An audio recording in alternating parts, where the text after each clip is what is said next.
My role as foreign minister is to do two things. One is to promote Canadian interests, and second, to promote Canadian values. Let me take each of those issues separately. One, obviously, women's rights are important, not just for equality, but they're tremendously important for peace and security. For example, within the Arab Spring in North Africa and the Middle East, the bigger role that women play in government and civil society, the more likely those societies are to be prosperous, the more likely those societies are likely to reject extremism. So that's why we've been particularly engaged, whether it's with women's groups in Libya, whether it's with women's groups in Afghanistan, trying to ensure that they can play a full role in those societies. On the issue of sexual orientation, this has not been an issue which has traditionally been brought up in international forums. Increasingly, this is changing.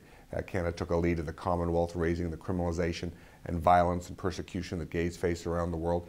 This has also been brought up at the United Nations, where Canada has stood with more than 80 countries on this issue.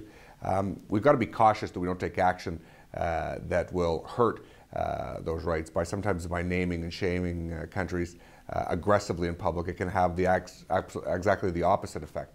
So I think what we try to do is quietly and diplomatically in other circumstances be very clear that if some of these new proposals before various parliaments are adopted, there'll be real and significant consequences around the world.